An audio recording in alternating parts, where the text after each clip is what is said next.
안녕하십니까, 김국구조 태권도입니다. 저희는 지금 형제의 나라 터키 삼순에 와 있습니다.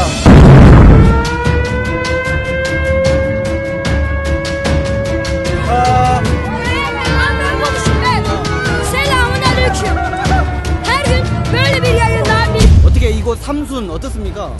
일단 삼순 상당히 그 터키의 그 주요 도시답게 이 K-팝 이 태권도의 열풍이 정말 기대 상상 이상입니다. 그리고 잘 알겠지만 무주 태권도원하고 세계 선수권 대회 2017년 경합을 벌인 지역이기 때문에 또 관심이 많습니다.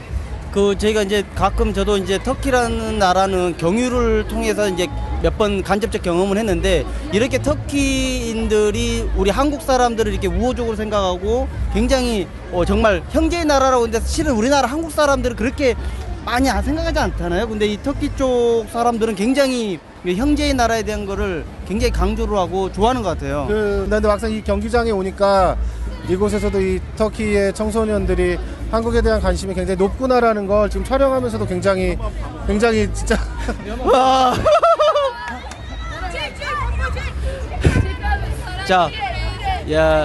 우리 김국구조 태권도가 이제는 국내를 넘어서 전 세계로 이렇게 이제 글로벌한 이제 방송으로 지금 거듭나고 있습니다. 예. 자, 우리가 오늘 이번 대회를 온 목적이 크게 두 가지지 않습니까?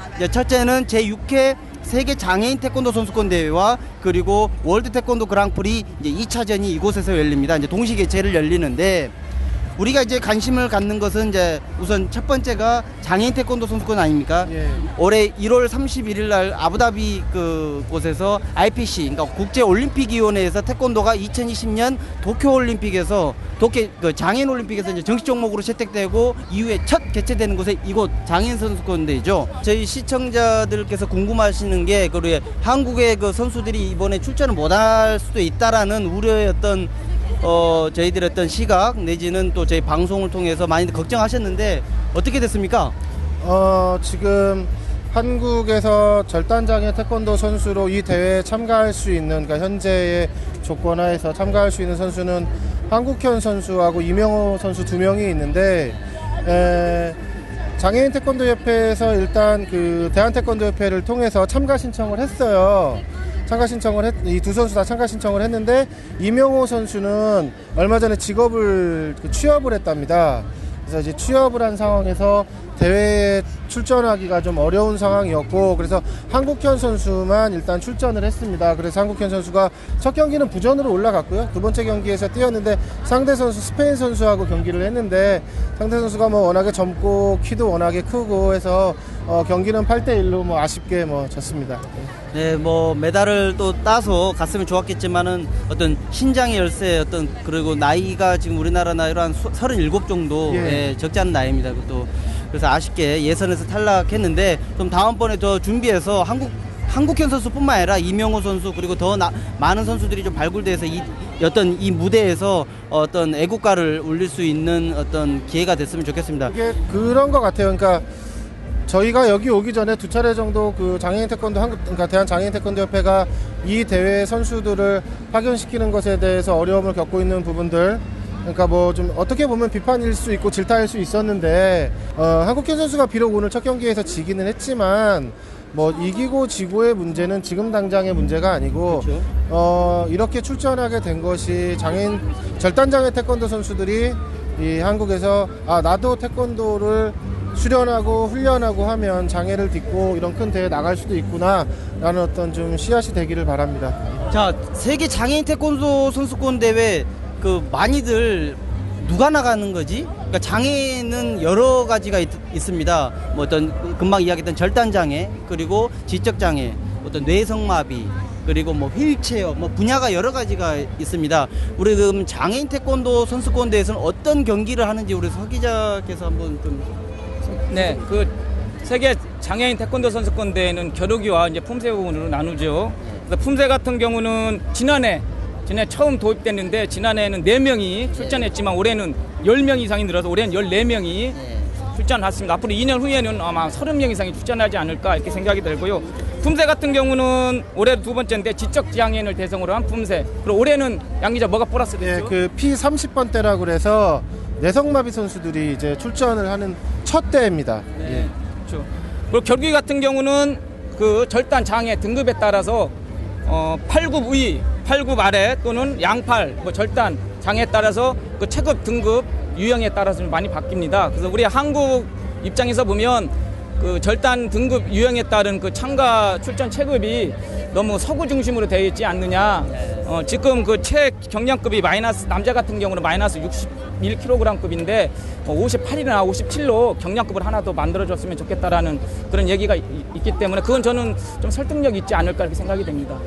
지금 장애인 태권도가 이제 초창기 이제 6회를 뭐 됐지만 아직은 이제 좀 자리를 잡기 위해서는 좀 더 노력을 해야 되지 않겠습니까? 그럼요. 예. 지금 그 세계 태권도 연맹이 각 장애 그 국제 장애 스포츠 단체들하고 MOU를 체결을 다 했고요. 그리고 그런 노력으로 결국 이제 2020년 도쿄 패럴림픽에 태권도가 절단장애 선수들이 참가하는 정식 종목이 채택이 되었지만 아직 사실상 가야 할 길은 굉장히 멀어요. 그러니까 러시아라든지 뭐 몽골이라든지 이 장애인 태권도에 대한 이 속도가 우리보다 훨씬 빠른 국가들에서는 상당수 선수들이 출전을 하거든요. 근데 이런 것들이 전체적으로 이제 더 퍼지고 하게 되면 유형을 세분화시키고 그 유형이 보편적으로 각 나라의 선수들이 참가해서 체급도 그렇고 이 장애 정도도 그렇고 좀 체계화를 이룰 수 있을 것으로 봅니다. 당장은 조금 뭐 약간은 미비한 부분들이 있겠지만 그런 것들은 도쿄까지 가는 기간 동안에 충분히 뭐 노력한다면 보편화시킬 수 있을 것이라고 생각을 합니다. 예. 그동안 세계 태권도 연맹이 이제 장애인 태권도 선수권 대회를 어떤 이제 목적 자체가 올림픽에 이걸 넣기 위해서 거기에 맞춤형의 어떤 그 좀 달려오지 않았습니까? 이제 그러다 보니까 좀 질적이고 어떤 내실을 다지는 데는 조금 많이 시간과 이제 시간상 그렇죠. 관심을 이제 갖지 못했습니다. 이제 가장 큰 과제인 올림픽에 이제 패럴림픽에 집어넣었으니까 이제 어떤 말한 것처럼 질적으로 또 선수단들이 요구하는 목소리들을 하나하나 담아서 이거를 좀 해야 되는 이제 시기가 온 거죠. 특히 그 이번에는 그 국제 휠체어 절단 장애인 스포츠 연맹 IWAS 여기서 이 절단 장애 선수들을 그 유형을 구분하는 그 인원들을 뭐 대거 파견해가지고 아주 꼼꼼히 그래도 나름 지금 할 수 있는 상황에서는 꼼꼼히 좀 그 유형을 구분하고 하는 그런 작업들을 했다라고 하더라고요. 저도 2회 대회부터 이 대회를 계속 꾸준히 참가를 했는데 과거에는 WTF에서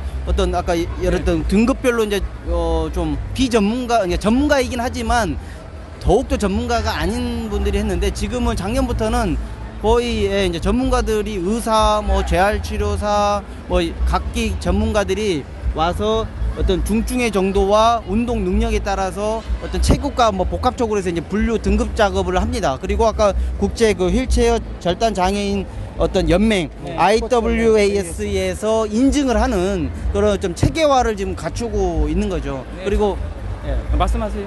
그래서 지금 뭐 지난해 지적장애 품새를 처음 시작을 했고 올해 뇌성마비 품새를 처음 시작했습니다. 그러니까 어떤 숫자로 봤을 때는 10명? 뭐야?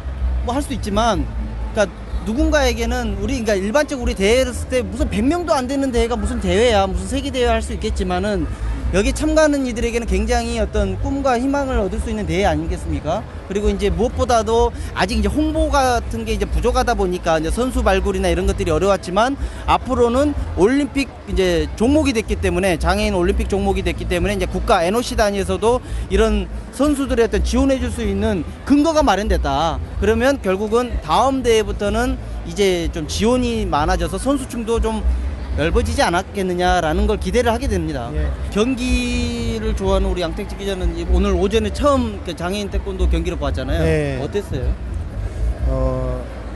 자, 장애인 경기를 처음 진짜 본 건데 특히 그것도 이제 국제 대회에서 이렇게 봤는데 이 중심을 잡기가 굉장히 어려울 거라. 보통 이제 이 팔 부분의 절단 장애 선수들이 경기를 하는데 이게 그 중심을 잡기 되게 어려울 텐데도 불구하고 이 공격하는 발의 각도라든지 스피드라든지 이런 것들이 생각보다 이게 그냥 뭐 조금 뭐 이렇게 운동에서 나와가지고 여기 출전하는 게 아니구나라는 거를 상당히 좀 감명 깊게 좀 봤습니다. 생각했던 것보다는 좀 수준이 겨루기 선수들이 좀 높았다 이렇게 봅니다. 저도 이제 현장에 나와서 이렇게 장애인 선수들이 하는 겨루기 경기를 쭉 지켜봤는데 몇몇 선수들은 저기 정상급 선수들과 뭐 크게 수준이 다르지 않다. 네, 다르지 않는. 네, 근데 가끔 이제 보면은 이제 양팔이 없는 선수들이 나오면 균형 감각이라든가 중심 이동이라든가 그런 상황에서 넘어지고 발로 차는 과정을 좀 보니까 좀 마음이 좀 짠하고 좀 애잔한 그런 건 숨길 수가 없더라고요. 지금 세계 태권도 연맹도 이제 IPC하고 이제 IPC 이제 정식 가맹 이제 단체로 이제 준회원에서 이제 정식 정회원으로 이제 이제 됐나요? 아니면 예정이 돼 있죠. 예정이 되어 있죠. 예. 이제 그렇게 되면은 이 대회 출전할 수 있는 근거가 이제 우리 나라 이제 대한장애인 체육회의 기준으로 봤을 때는 이제 여기 나오는 선수들의 어떤 경비와 선수단들의 모든 거를 이제 지원을 받을 수 있게 됩니다. 이게 그동안은 이제 그런 어려움 때문에 못 나왔는데 앞으로 우리나라도 지금 있는 선수들 외에 신진 선수들을 발굴해야 되는 거죠. 그러니까 육성에 앞서 장애를 가진 선수, 그러니까 장애인들을 태권도를 가리키고 내지는 과거에 태권도를 했는데 한국현 선수처럼 과거에 태권도 선수 출신인데 부득이하게 뭐 사고가 당했다거나 아니면 선천성 장애이지만 태권도를 수련한 자들을 발굴을 해서 이제 2020년 올림픽에 너희도 갈 수 있다. 우리도 같이 가서 또 꿈을 펼칠 수 있는 그런 것들을 비전을 주면서 이제 육성을 해야 되는 때가 오지 않았느냐. 네. 아까 그 한국 전 선수가 이제 그青강에서 탈락한 다음에 잠깐 만나봤거든요.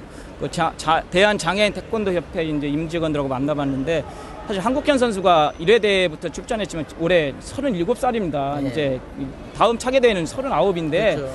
여러 가지 이제 그 나이가 좀 있고 그래서 신진 선수를 좀 빨리 발굴했으면 하는 생각이고 또 대한장애인 태권도 협회에서도 어차피 2020년 도쿄올림픽을 대비해서 신진 선수를 이제 발굴해야 되는데 그 전무이사가 선수 수급하기가 상당히 좀 힘들다. 왜냐하면 직업이나 생계 때문에 이 장애인 태권도 선수로 전향하거나 훈련을 열심히 할 수 있는 아직 사회적인 환경이 안 돼 있어서 장애인 협회에서도 그런 애로점이 있다 이렇게 좀 얘기를 하더라고요. 그건 이렇게 동의를 하지만 사실 대한장애인 태권도 협회가 존재하는 이유가 왜 있겠습니까? 그렇죠. 그런 어려움과 열악한 것을 딛고 일어나서 뭔가 장애인 태권도를 발굴하고 육성에 대한 책임감이 있기 때문에 그런 측면에 좀 더 신경 썼으면 좋겠고 그 임원이나 실무자가 우리 장애인 태권도에 대해서 우리가 1편, 2편을 다루고 나서 왜 이렇게 부정적으로만 우리 김국구조 태권도 진행자들 이렇게 접근하느냐 이런 불명 불판도 좀 있지만 구조적인 문제 차원에서 접근하는 것이지